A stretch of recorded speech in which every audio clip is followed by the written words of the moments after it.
Você não foi convidada, minha mãe disse. Seu sorriso malicioso cortando mais afiado que qualquer faca. É só uma reunião, não leve para o lado pessoal.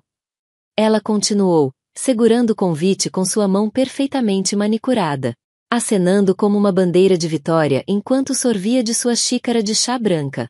Reunião. Foi assim que ela chamou o noivado de 400 convidados do meu irmão. Uma gala. Aquela espalhada pelo Instagram, com lustres alugados, torres de champanhe, e um maldito coelho vivo trazido por uma empresa de RP. Mas eu não vacilei. Não na frente dela. Não mais. Eu vejo, disse eu, balançando a cabeça lentamente, mantendo minha voz calma. Espero que seja inesquecível. Oh, vai ser, ela riu, dando tapinhas no meu ombro. Como se eu fosse uma garotinha perdida que se meteu em assuntos de adultos. Você sempre foi meio deslocada nessas coisas mesmo. E assim ela saiu da sala, cantarolando para si mesma, como se não tivesse acabado de detonar mais um pedaço do que restava do nosso relacionamento. Naquela noite, eu me sentei à pequena mesa da cozinha, do meu modesto apartamento de 2 quartos, encarando a tela do laptop. O cursor piscava. Meus dedos pairaram sobre o teclado. Então, eu comecei a digitar. Na manhã seguinte, tudo mudou. A luz do sol bateu no meu rosto quando abri a porta para pegar a correspondência. Eu não estava arrumada para nada. Apenas um moletom enorme, cabelo em um coque bagunçado. Mas o que vi do outro lado da rua me fez congelar. Microfones, câmeras, mastros de boom, vans de satélite, repórteres, dezenas deles, enfileirados na calçada em frente à minha pequena casa, gritando perguntas. Você pode confirmar que foi você quem os expôs? Por que não falou antes? Seu irmão realmente disse essas coisas na gravação? Sua mãe sabia? Você vai tomar medidas legais? Pesquei, confusa, atordoada, até que meu telefone vibrou tão violentamente na minha mão, que quase caiu. Notificações explodiram na tela. Hashtag Arlington descobriu haver e estava em alta. Toquei em uma postagem. E lá estava eu, capturada num vídeo borrado, de um clipe que postei nas redes sociais. Ao lado, capturas de tela de uma exposição anônima, que eu havia escrito sob pseudônimo, agora ligada a mim por detetives digitais. O título: O Sol Dourado e a Verdade Podre, o que o mundo não sabe sobre ele. Tinha se tornado viral, e a foto do meu irmão estava bem ao lado de um clipe de áudio. Sua voz inconfundível rindo. Sobre os fundos de caridade que ele pegou emprestado, do evento de arrecadação para crianças com câncer, para usar em sua proposta de noivado. Uma gravação privada que eu nunca tinha planejado divulgar. Nunca. Até aquela noite. Até aquele sorriso irônico. 2 semanas antes, eu vi mentir para os doadores. Para a sua noiva. Para toda a nossa família. Eu me sentei naquele brunch de família, ouvindo, enquanto ele se gabava da nova vila de luxo, fingindo que tinha construído com seu gênio empresarial. Mas eu sabia a verdade. Eu estava lá naquela noite, quando ele chegou cambaleando ao meu apartamento, bêbado e descontrolado, confessando como desviou dezenas de milhares da instituição de caridade que ajudava a administrar, me usando como terapeuta. Porque ninguém mais se sente culpado como você, Ava. Porque eu sempre fui a invisível, a calada, a doce decepção artística. E eu nunca contei. Não sobre as mentiras. Não sobre a noite em que ele bateu em alguém e pagou para silenciar. Não sobre como minha mãe o ajudou. Mas depois daquele sorriso, algo em mim voltou ao presente. Enquanto o frenesi da mídia aumentava do lado de fora. Saí. Descalça. Não disse uma palavra. Até vê-la. Minha mãe. Vestida com saltos de grife. O rosto pálido. Os lábios tremendo, não de raiva, mas de desespero. Como se ela tivesse percebido, tarde demais, que a filha que ela dispensou não estava fora do lugar. Ela estava apenas esperando seu momento. E ele tinha chegado. Peguei o microfone oferecido por um repórter. E levantei os olhos para a câmera. Meu nome é Ava Linton, disse claramente. E esta é a minha história. Não a dele. Não a deles. Minha. O ar mudou. Até o vento pareceu parar. Eu não pisquei. E não ia parar. Os flashes das câmeras continuaram. Nem quando me virei. Nem quando fechei a porta. Nem mesmo quando afundei no chão do meu corredor. As mãos ainda tremendo. Eu não tinha planejado nada daquilo. Só escrevi o artigo. Por uma sensação de justiça. Não era sobre vingança. Era sobre sobrevivência. Mas agora aquilo tinha vida própria. Verifiquei meu telefone de novo. Minha caixa de entrada estava lotada. Jornalistas, escritórios de advocacia, produtores de podcast, até celebridades querendo amplificar minha história. Eu não sabia o que me assustava mais. Toda essa tensão ou o fato de que, pela primeira vez em anos, alguém estava me ouvindo. E não apenas alguém, todos. O telefone tocou outra vez. Quando vi o nome na tela, minha garganta secou na hora. Logan. Meu irmão. Não atendi. Não podia. Ainda não. Em vez disso, me levantei, fui até a cozinha. Abri o armário de baixo, atrás de panelas velhas e caixas de cereal empilhadas. E peguei uma pasta vermelha coberta de poeira. Eu não a olhava fazia quase um ano. Lá dentro, estava tudo que eu nunca tinha mostrado. Capturas de tela, mensagens, demonstrativos financeiros. Eu o ajudei a organizar tudo, porque Logan nunca foi bom com tecnologia. E eu era a única da família que sabia mexer no Excel o suficiente para limpar os livros. Foi assim que descobri. E foi por isso que ele nunca achou que eu diria uma palavra. 2 anos antes. Não pareça tão dramática, ele riu, jogando a taça de vinho no sofá como se fosse um porta-copos. Não é como se as crianças estivessem morrendo. É só temporário. Eu o encarei. Congelada. Você usou as doações para comprar um Rolex. Eu vou pagar de volta. Só precisava parecer bem para a apresentação. Você sabe como o jogo funciona, Ava. As aparências importam.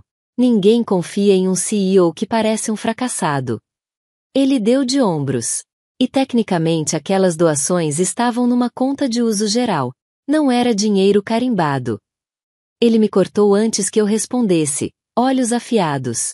E se você está pensando em me entregar, não acha que a mamãe vai ficar do seu lado em vez do meu? Ele não estava errado, na época. Eu fiquei em silêncio. Como sempre. Mas naquela noite, algo dentro de mim morreu. E algo novo começou a nascer. No presente. A campainha tocou. Espiei pelas cortinas. Não era a imprensa, dessa vez. Era uma garota. Devia ter uns 11 ou 12 anos. Estava segurando um pequeno saco de papel. Parecia assustada. Abri a porta devagar. Oi, eu disse. Você é a Ava? Ela perguntou, piscando para mim. Sim. Ela enfiou a mão na sacola e me entregou um envelope dobrado. Depois, virou-se e correu. Lá dentro, havia um bilhete escrito à mão. Você não me conhece, mas meu irmão mais novo era uma das crianças da fundação. Quando o dinheiro parou, fomos despejados. Mas sua história deu coragem para minha mãe falar. Obrigada por fazer o que ninguém mais teve coragem. Obrigada por ser corajosa. Mia C. Li uma vez. Depois outra. E mais uma. Meus joelhos cederam. Sentei no chão, as lágrimas escorrendo pelo rosto. Porque, pela primeira vez na vida, ser invisível finalmente significava alguma coisa. Eu salvei alguém. Não aos gritos. Mas dizendo a verdade. Mais tarde, naquela noite, atendi finalmente a 5ª ligação de Logan. Ava, ele estalou. Nem disse oi. Só, raiva. Que porra você fez? Você destruiu tudo. Sem desculpas. Sem surpresa. Só fúria. Você nunca vai ficar satisfeita até me arrastar com você. Do que você está falando? Perguntei, tentando manter a voz firme. Você está com inveja. Sempre esteve. Segurei o telefone com força, tentando respirar. Inveja de quê, Logan? Da fraude? Das mentiras? Ou do fato de que fui jogada para fora da família por limpar a sua bagunça? Você acha que isso te faz uma heroína? A voz dele tremeu. Você acha que é melhor que eu agora? Não, eu disse, suavemente. Acho que finalmente me lembrei de quem eu sou. Silêncio. E então ele desligou. 2 dias depois, o conselho emitiu uma declaração pública. O frenesi da mídia dobrou. Investigações foram anunciadas. Mas o momento mais difícil ainda estava por vir. Ele veio em forma de uma batida na porta. Não era a imprensa, nem a polícia. Era ela, minha mãe, parada ali, na minha porta. O casaco Chanel abotoado até o pescoço. Óculos escuros escondendo os olhos. Podemos conversar? Ela disse. Sem sorriso dessa vez. Sem xícara de chá. Sem ar de vitória. Apenas uma mãe. E ela parecia abalada. Abri a porta. Ela entrou como se estivesse pisando na casa de uma estranha. Eu te criei melhor do que isso. Começou, a voz firme, mas frágil. Assuntos privados não se expõem ao mundo. Você humilhou esta família. Eu não a interrompi. Seu irmão está enfrentando acusações criminais. Seu pai teve que cancelar a aposentadoria e o cruzeiro. Nosso nome está em toda parte. Esperei. Então perguntei. Por que eu não recebi um convite, mãe? Para a festa de noivado. Por que eu não fui chamada? Ela hesitou. Piscou. Por que você teria deixado tudo? Estranho. Você não é exatamente apresentável nesses eventos, Ava. Aí estava. A velha verdade. Olhei direto nos olhos dela. Você quer dizer que eu não sou controlável? É isso, né? Os lábios dela se abriram, depois se fecharam. E, naquele momento, senti algo inesperado. Pena. Porque a mulher que sempre teve poder sobre mim, que conseguia destruir minha confiança com um simples olhar, agora parecia desesperadamente presa a uma narrativa que já não fazia sentido. Sinto muito que tenha chegado a isso, eu disse. De verdade. Mas não me desculpei por ter dito a verdade. Ela ficou em silêncio e saiu. Sem um adeus. Sem sequer olhar para trás. Na próxima vez que o telefone tocou, achei que fosse mais imprensa. Mas a voz do outro lado não era de uma repórter. Oi, Ava, disse ela, num tom suave, nervoso, familiar. Era Blair, a noiva de Logan. Aquela que eu nunca conheci de verdade, cujo rosto estava em capas de revistas de casamento, em campanhas de marcas perfeitamente escolhidas. A queridinha da América. Senti meu maxilar se contrair. Por que você está me ligando? Podemos nos encontrar em algum lugar privado, por favor? Não respondi de imediato. A voz dela não era a de quem estava defendendo Logan. Tinha um peso. Soava como alguém carregando uma verdade que não queria, mas precisava dividir. Então concordei.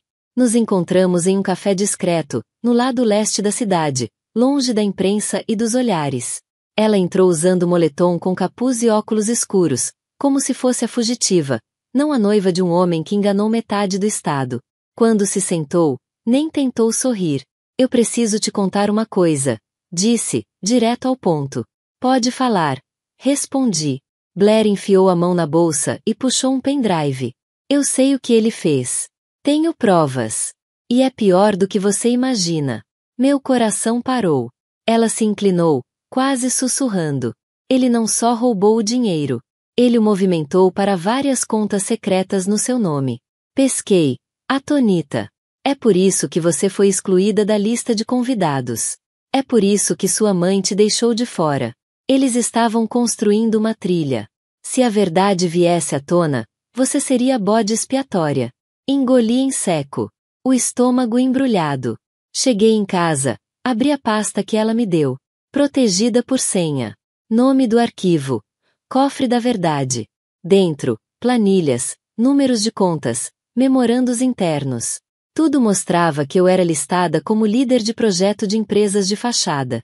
Minha assinatura digital estava lá. Meu nome. Meus e-mails. Até faturas forjadas ligando diretamente a mim os crimes de Logan. Ele me incriminou. Todo esse tempo. Mas a raiva não veio de imediato. Foi uma queima lenta. Como ficar perto demais de uma fogueira e só perceber que a pele está queimando quando já é tarde. Aquela noite, mal dormi. Fiquei encarando o teto, lembrando de cada favorzinho que Logan me pediu, cada arquivo que ele me mandou revisar, cada assinatura. Eu achava que era tudo formalidade. Nunca foi casual. Eu era a apólice de seguro dele.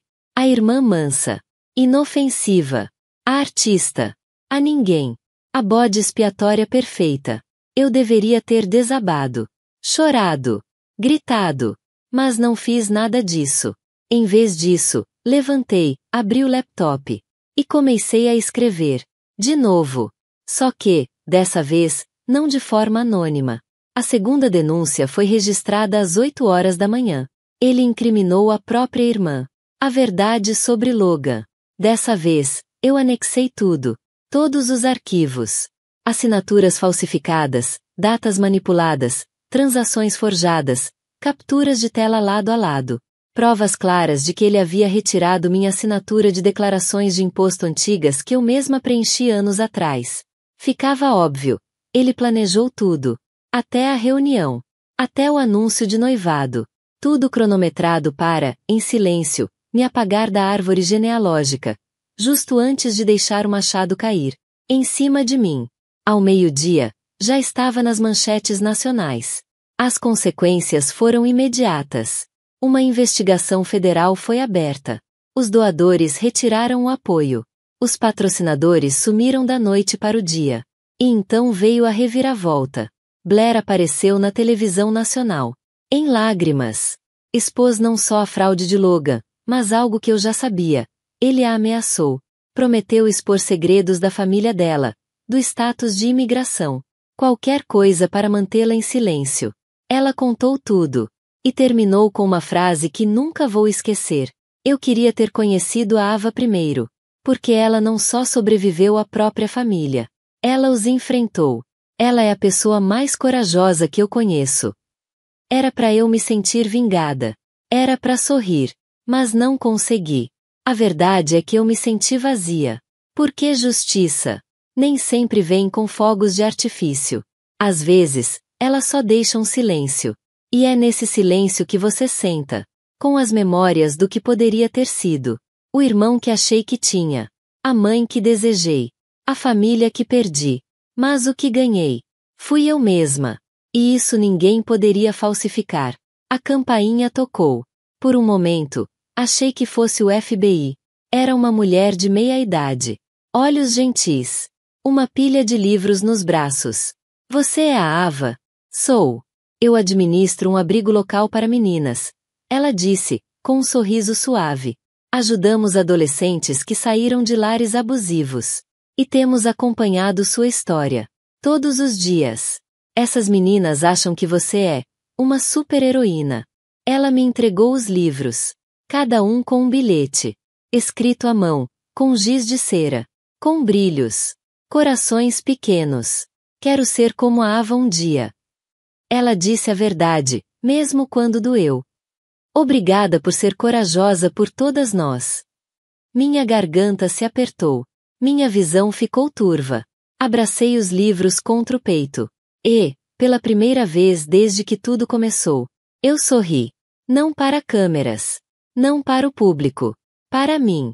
O tribunal estava gelado. Ou talvez fosse só a minha pele. Sentei 2 fileiras atrás da mesa da acusação. Sozinha. Sem família. Sem amigos. Apenas eu.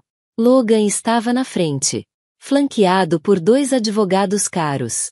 Mas ele já não era mais o garoto de ouro. Cabelo desgrenhado. Terno amarrotado. Olhos vazios. Parecia menor. Desbotado. Como se o brilho tivesse sido raspado, deixando só ferrugem por baixo. As acusações se empilhavam como tijolos. Fraude eletrônica. Fraude beneficente. Sonegação fiscal. Conspiração. Roubo de identidade. Cada palavra era uma pedra. Mas só quando leram meu nome como parte da evidência. É que meu estômago virou. Avalon, a irmã, foi inicialmente posicionada como a responsável pela atividade fraudulenta. O júri se virou para me olhar. Enquanto a acusação apresentava seu caso. Tudo que eu conseguia pensar era: é assim que se sente ser ouvida. Fora do tribunal, a multidão era densa. Manifestantes. Repórteres. Advogados. Alguns segurando cartazes. Acredite nela. Estamos com Ava. Eu nunca pensei em ser um símbolo. Não queria fama. Eu queria liberdade. Na véspera da sentença, recebi uma ligação. Número desconhecido. Atendi sem pensar. Alô? Ava? Era ele. Logan. Preso. Sem direito à fiança. Aguardando sentença. A voz rouca. Por que você fez isso? Não perguntou com raiva. Só, perguntou. De verdade. Houve uma pausa longa. Então ele sussurrou. Porque eu não achei que você fosse lutar de volta. E era isso. Essa era toda a verdade. Ele nunca me viu como fraco. Ele me viu como silencioso. E isso, foi pior. Na manhã seguinte, a voz do juiz ecoou pela sala. Senhor Linton, o senhor está condenado a 16 anos em uma prisão federal. Suspiros. Câmeras disparando. Mãos tapando bocas. Mas eu não vacilei. Porque, naquele momento, já não era sobre vingança. Era sobre libertação. Mais tarde, o antigo grupo da família, um que eu não via ativo há anos, se acendeu. Não com desculpas. Com silêncio. Exceto por uma pessoa, vovó Linton. Ela me mandou uma mensagem simples. Eu sempre soube que você era o forte. Estou orgulhosa de você, querida. Continue brilhando, girassol. Chorei ao ler. Às vezes, uma única voz de bondade fala mais alto do que 100 vozes de vergonha. 2 meses depois, a vida não se transformou num conto de fadas. Eu ainda morava no meu apartamento simples. Ainda via meu nome nas manchetes. Mas algo dentro de mim tinha mudado. Comecei a fazer trabalho voluntário 2 vezes por semana no mesmo abrigo que havia me procurado. Passei a dar aulas de arteterapia para meninas que foram silenciadas durante toda a vida. Meninas que me lembravam de mim mesma. Um dia, entrei e vi um mural pintado na parede. Uma dúzia delas tinha trabalhado nele. Era uma fênix saindo do fogo. Abaixo, com uma caligrafia bagunçada, estava escrito: ela não queimou. Ela renasceu. Numa tarde, enquanto eu guardava meus materiais de arte, um carro conhecido estacionou. Era Blair. Sem maquiagem, cabelo preso, segurando um envelope. Ei, disse ofegante. Isso chegou para mim pelo correio, mas, é para você. Abri com cuidado. Dentro havia um cheque, $250.000. Vindo de um escritório de advocacia. Era parte de uma ação coletiva contra a instituição de caridade de Logan. Ganhei porque ajudei a expor tudo. Era minha parte como denunciante. Fiquei olhando o papel, sem acreditar. Blair sorriu. O que você vai fazer? Olhei para o pátio, onde as meninas brincavam. E sussurrei. Algo bom. Algo real. 6 meses depois, minha casa não era só minha casa. Tinha virado um lar. Um espaço onde meninas quebradas se reuniam aos finais de semana para transformar dor em arte. Onde o riso ecoava da varanda. Onde a cura não exigia perfeição, apenas paciência. Chamei de Projeto Pássaro de Fogo. Um centro de arteterapia e contação de histórias para meninas vindas de lares despedaçados. Meninas que foram silenciadas, menosprezadas, esquecidas. Como eu fui um dia. Uma garota chamada Serenity chegou. 14 anos. Assustada. Evita olhares. Quase não falou na primeira semana. Mas eu vi como ela segurava o lápis. Como se estivesse se agarrando a algo invisível. No terceiro sábado, ela me entregou um esboço. Era de uma menina em pé. Sozinha. Mas inteira. Abaixo, ela escreveu. Ela parece com você. Naquela noite, sentei na varanda e observei o pôr do sol tingir o céu de laranja. A mesma varanda onde um dia chorei, escondendo o rosto na manga, me perguntando se alguém algum dia me veria. Agora, parecia que cada alma que eu ajudei tinha deixado um pedacinho de si nesse lugar. E dentro de mim, eu não era mais invisível. Eu era um farol. O mundo seguiu em frente. Logan desapareceu das manchetes. Novos escândalos ocuparam seu lugar. Novas vozes gritavam mais alto. Mas eu continuei. Não busquei relevância. Eu construí legado. Uma tarde, voltando de uma aula, vi algo estranho. Repórteres em frente ao portão de casa. Uma mulher se aproximou com um microfone. Mas o tom dela era diferente. Calmo. Senhorita Linton, me desculpe aparecer assim, disse. Só queríamos saber. Você viu o que está viralizando hoje? Fiz uma careta. Não, o que é? Ela me mostrou o celular. Na tela, um vídeo. Logan. Na prisão. Encarando a câmera durante uma entrevista. Ele estava diferente. Mais velho. Mais cansado. E, de alguma forma, mais humano. Ele disse, com a voz baixa. Eu não espero perdão. Mas se eu pudesse voltar, não mudaria apenas o que eu fiz. Eu diria a minha irmã o quão forte ela realmente era. E que agora eu vejo. Tudo isso. Eu vejo você. A sessão de comentários virou uma tempestade de opiniões. Mas eu só li uma. Ava não expôs apenas a mentira. Ela se tornou a verdade. Eu não chorei. Eu não sorri. Eu apenas fiquei ali. Em silêncio. Sentindo algo novo nascer dentro do meu peito. Paz. Não porque ele mudou. Mas porque eu tinha vencido. E uma última carta chegou um mês depois. Para minha mãe. Sem remetente. Sem desculpas. Apenas 5 palavras, em um cartão branco simples. Você estava certa. Me desculpe. Sem assinatura. Nada mais. Eu guardei a carta em uma pequena caixa rotulada. Passado. Eu não queimei. Não emoldurei. Só deixei existir. Porque nem toda ferida precisa ser reaberta. Algumas só precisam ser reconhecidas. 1 ano depois. Dane-se. O projeto Pássaro de Fogo se tornou nacional. Abrimos filiais em 5 estados. As doações vieram de todos os lados. Sobreviventes, celebridades, escolas. Falei em conferências. Contei minha história, não para ganhar pena, mas para passar adiante poder. E em todo lugar que eu ia, eu a via. A menina quieta, sentada no fundo da sala. Aquela que achava que não pertencia. Que pensava que precisava conquistar amor para merecer espaço. Que acreditava que silêncio era sobrevivência. Eu me vi nela. E então eu dizia, olhando nos olhos. Eles estavam errados sobre você. Todos eles. Você não é suave demais. Você não é estranha demais. Você não é invisível demais. Sua arte, você, é fogo. E você é suficiente.